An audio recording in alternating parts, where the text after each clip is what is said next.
The Kurds are present in Iran, in Iraq, in Syria, and in Turkey. Their relationship with the governments are respectively different in these West Asian countries. But Kurdistan is a historical region, generally and broadly identified by geography. But also, how is it present in the modern world? Our next report is a special report telling you all about Kurdistan. Let's take a look.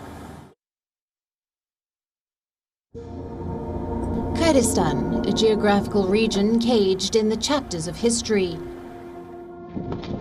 Even as the proposed borderlines of Kurdistan have become a thing of the past, the Kurd community continues to fight for its rights.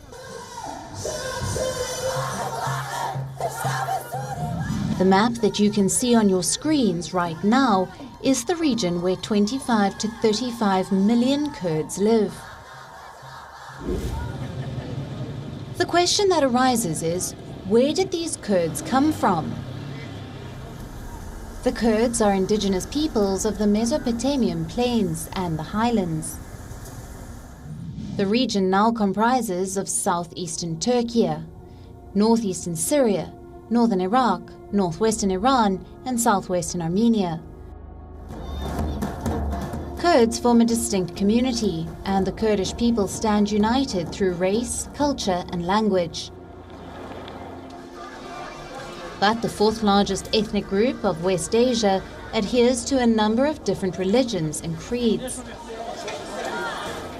The majority of Kurds are Sunni Muslims. The Kurd community's origin is debatable. Though the community is said to be an indigenous group of West Asia, scholars and Kurdish people often disagree with the claim. The Kurdish ethnic identity and common language emerged around the Middle Ages. Since then, Kurds have played roles in the histories of what are now Iran, Iraq, Syria, and Turkey. In the early 20th century, some members of the community began to consider the creation of a homeland, generally referred to as Kurdistan.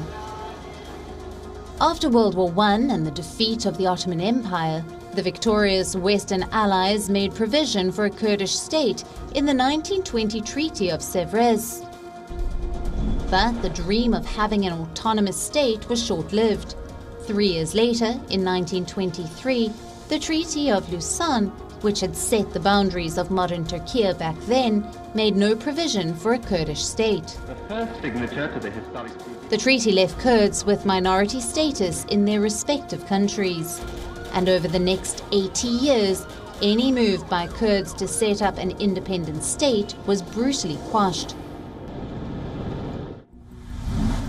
In Turkey, Kurds are the largest ethnic minority, but they face a long-standing state repression, including bans on the Kurdish language.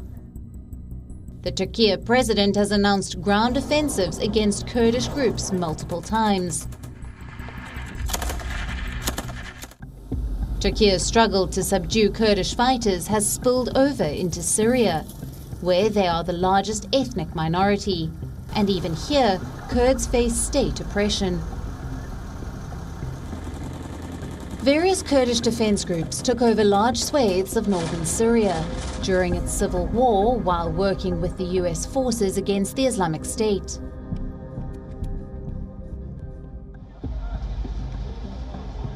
While Iraqi Kurds have endured decades of contention and bloodshed.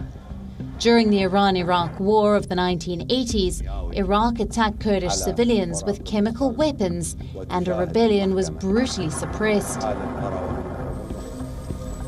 Iraq accused these Kurdish groups of backing Iranian forces, and what followed next was a bloodbath and a genocide led by Iraqi leader Saddam Hussein.